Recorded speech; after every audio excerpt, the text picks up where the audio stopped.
What's up, everybody? Welcome back to my channel. This is Nerd Level Rising. My name is Jake, and today we're gonna do it. This is my top 10 books that I have read this year. This has been a very difficult video to make. I tried to make this last week, and I just couldn't nail down the order. It's really hard. It's not hard for me to pick a top 10. It's just really hard for me to rank them specifically. But I'm gonna try it. And big disclaimer on the front end here is that you catch me on a different day, this list might look slightly different. So fair warning on that, especially at the top of the list.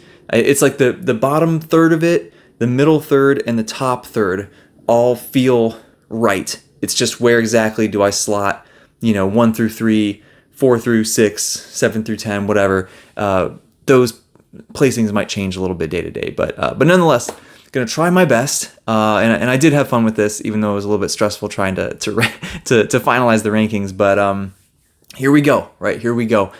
Number 10, favorite book that I've read this year. I should clarify that as well, right? These are just my favorite reading experiences, so it's not necessarily that the quality of the book is the best or the most impressive or whatever. This is some combination of, quality, whatever, best book, just general enjoyment, overall reading experience.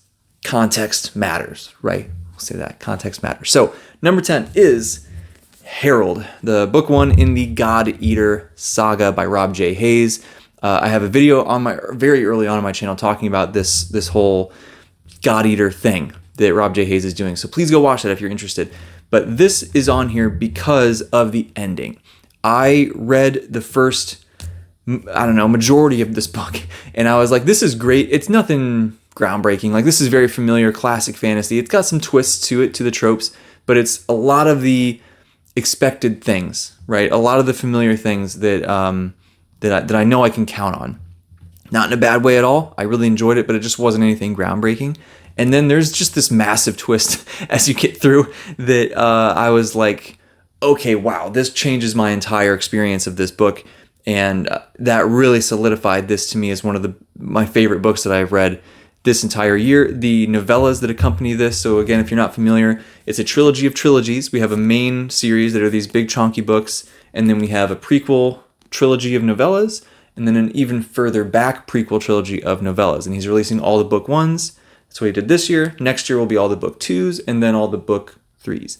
So this, along with Deathless and Demon, the two other book one novellas, was just such a phenomenal reading experience. Absolutely loved it. It made me really want to jump into more Rob J. Hayes. I can't wait. I'm going to do The War Eternal this next year. I can't wait to jump into those. If they're anything like this, it's going to be awesome. So Rob J. Hayes, God Eater, Harold, number 10 on the list. Number 9, you guys know I had to have a Malazan book on here, right? We're going with Orb Scepter Throne. I've read most of the novels of the Malazan Empire this year. I think I read the first 2 in 2023, and then the 3 through 6 here in this year. And then I also read some of the Bocklin and Corbel Broach novellas this year. So it's been a little bit of a lighter Malazan year, but these are heavy books, right? Not just this isn't crazy long, but they require a lot of brain power, a lot of, sort of. They're not that complex. It's just, it really sits there and takes some time to absorb everything that happens in these books. So there's a lot happening under the hood, shall we say. But Orb Scepter Throne really stood out to me from the Esselmont books, and I think it might be because of the setting.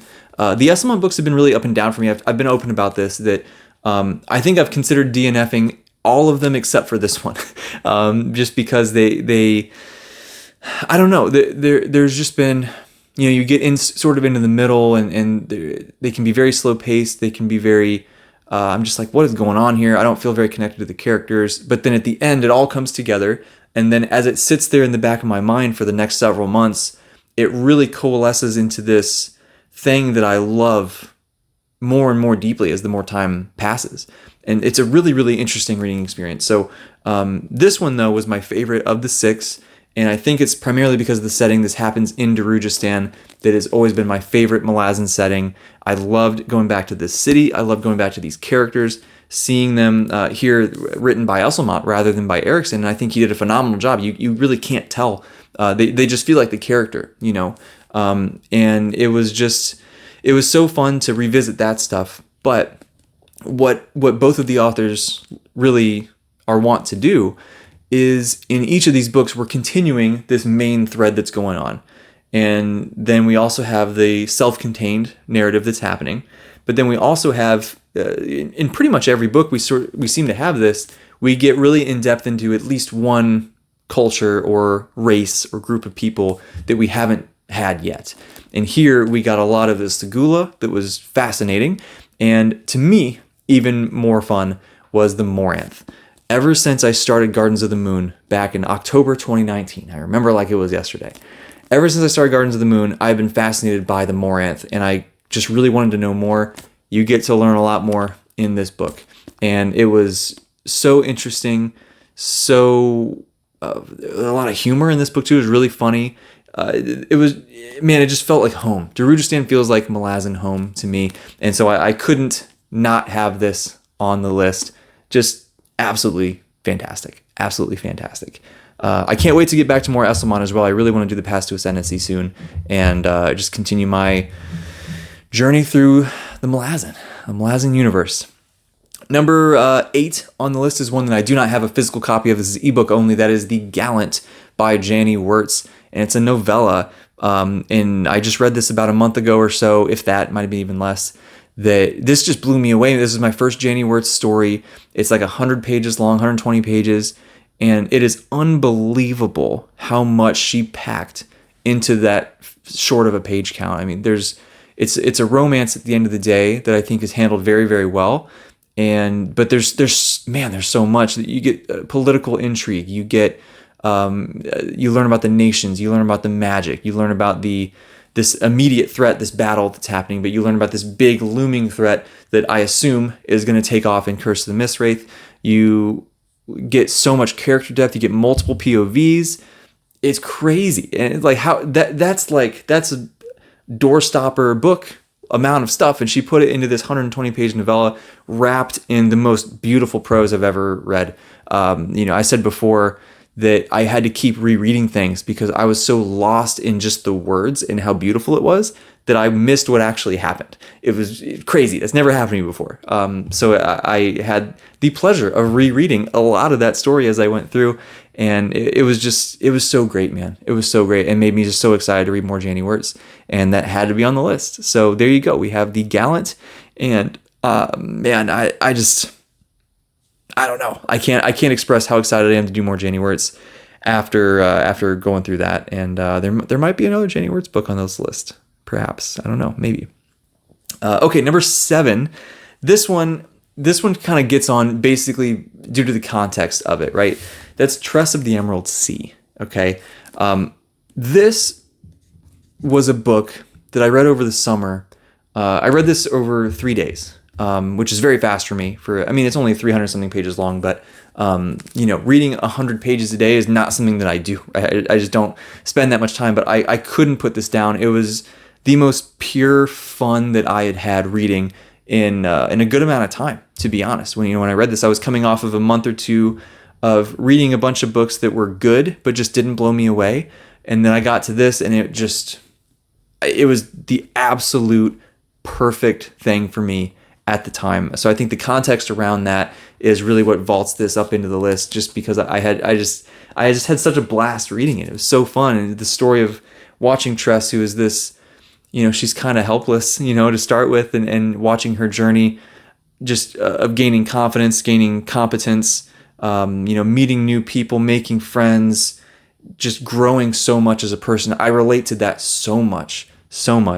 But then the magic in here is so unique. We get a great romance. We get some great action. We get some comedy, right? There's a lot of really, really great stuff in here. But overall, the biggest feeling that I get when I think back on this story is just how whimsical and fun it was, and how it really took me from this place of like, I'm enjoying these stories, but they're not blowing me away, to like, wow, I can't put this book down. That was just so much fun, so great. Tress of the Emerald Sea has to be on this list. Then we got number 6, Hunger of the Gods by John Gwynne. And I chose Hunger of the Gods because I did like this the most out of the 3. I think that Shadow of the Gods was awesome, but this took a lot of what Shadow did and escalated it. So this I enjoyed even more. Book 3, I loved it. I think it's a fantastic conclusion to the trilogy. This one, I don't know. For whatever reason, this one, I don't want to say anything spoilers for book 3. So for now, I'll just say I don't know. But this one just, the events,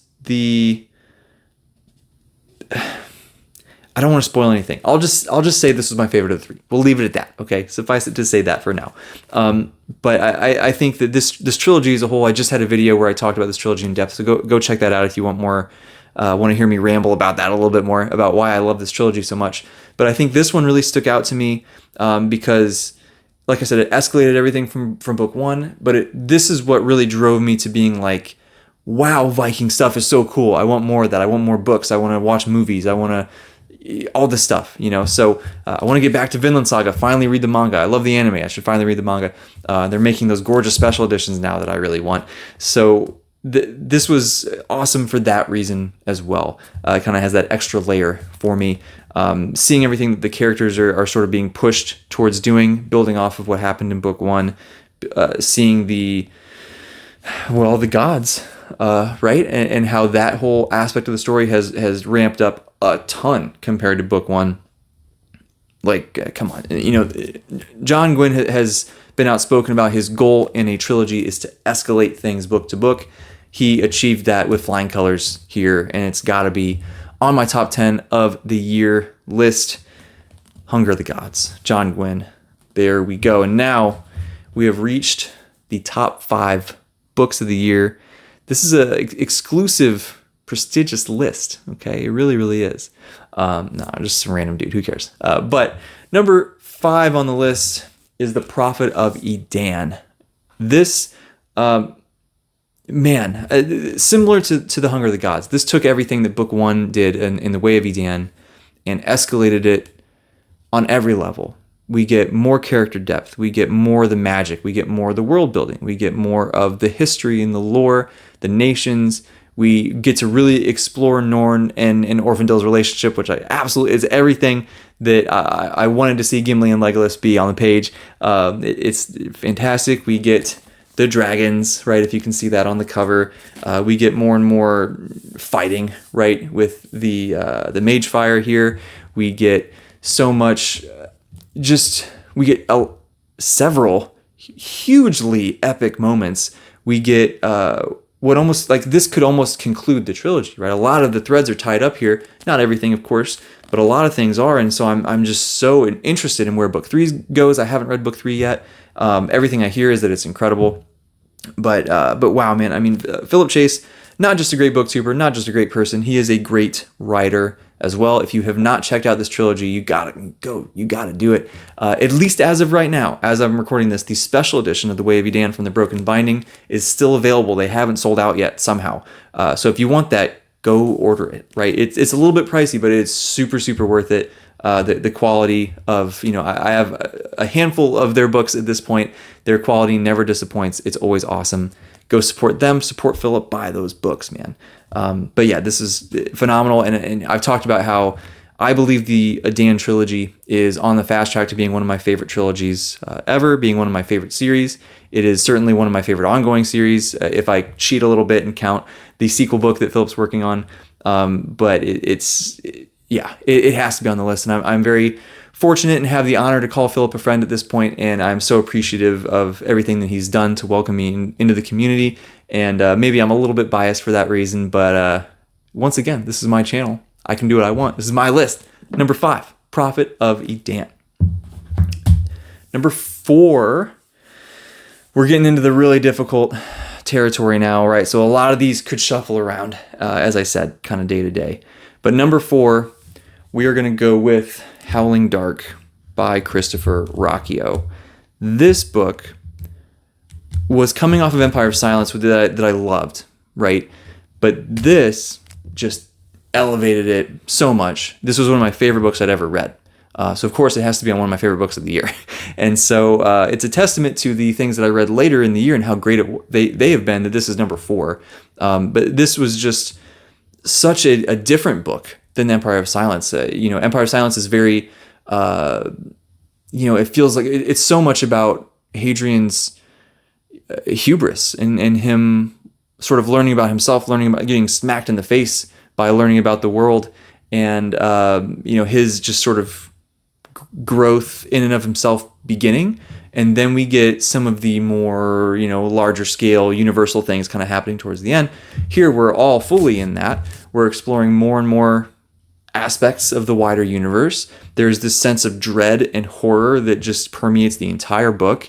We start getting into some of the there's some terrifying stuff that happens here in the middle and end of this one, and the final scenes of this, like my jaw was just hanging open the whole ending of this book. I can't describe to you what feeling it just put through my entire soul. It was crazy, man. It's crazy. So if you even liked Empire of Silence a little bit, you were going to absolutely love Howling Dark. One of my favorite books of all time, certainly of the year. Christopher Rocchio, you guys are tired of me talking about Christopher Rocchio at this point, right? He has become one of my favorite authors of all time, one of my favorite series of all time, easily. I have so much love for the Sun Eater, and it has to be on this list. And you know what? It's not just this one, okay? It's not just this one. Number 3, recently finished To Ride Hell's Chasm by Janny Wirtz. This one is, again, the context is very important. The plot of this one, the narrative events that are happening here, is not my favorite from, some of these other ones I enjoyed a little bit more, that aspect of it. This is more so here because of the overall reading experience. This was so powerful, just what Janny's writing style can convey. And not just the writing style, but the actual things on the page as well. The characters, particularly Mikhail, and how deep, how layered, how mysterious, and yet how honest these characters are. It's unbelievable, right? I've read very, very few characters that are this fleshed out, this real. The things that they go through, the way that they react, the way that their past has shaped how they feel and how they behave, and how we don't have the whole story on these characters at the beginning of this book, right? The understanding slowly unfolds as you go, and it's so beautifully done. And not just with the characters, but with the magic, how that works, with the world, with the conflict even, right? We think, this book opens with the disappearance of the princess. And Mikhail is tasked, and Taskin as well. Mikhail and Taskin are both sort of separately tasked with finding the missing princess, which also, of course, includes, well, why is she missing, right? And so as we explore that, we think we figure out what's going on. And then we learn a little bit more. And then we understand that, I didn't understand what happened earlier. And then you learn a little bit more, and it's like, oh, wait, hold on. This is shifting again, right? And it's just this constant layered reveal, understanding, secret, it's great. I don't know how to describe it. It's so layered is the word that feels the most right to me. That it just slowly is. Usually with a story, we would say that it's slowly unfolding, right? But it almost feels like the opposite of that. It almost feels like it's slowly getting more layers added onto it, but it doesn't feel like it comes out of nowhere. It feels very natural and very real and very purposeful, and like it was there all the time. We just didn't see it. I don't know. I almost don't even know how to describe it. And then Janny's prose is just gorgeous, of course, right? As everybody says, they're all correct. This book was phenomenal. This is crazy. I got to talk to Janny about this last weekend. That would have been on Sunday. Replay is available. What an amazing human being.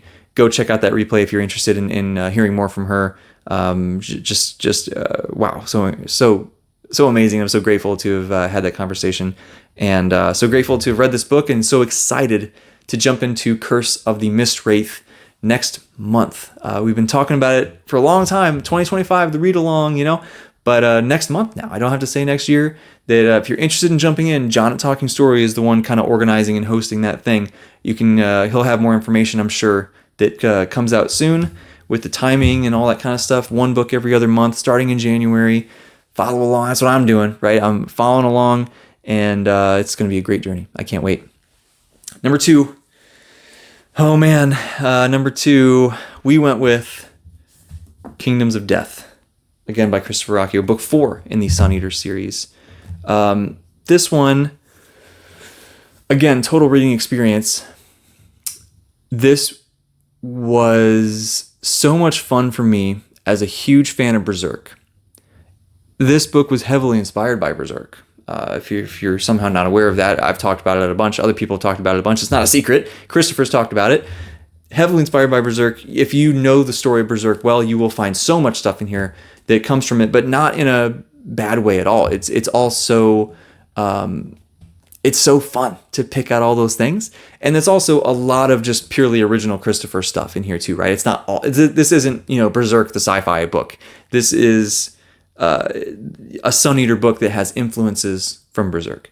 But the beginning of this, it almost has two halves, right? Like the beginning, we're exploring another different aspect of the universe that feels so well written, so realistic that's how it could go potentially in our future, right? If such and such events happen, seems realistic to me at least. He makes a car chase feel at home in Sun Eater, which is crazy. I never would have thought that could happen, but it did, and it felt perfectly at home. Then we see, the second half of the book.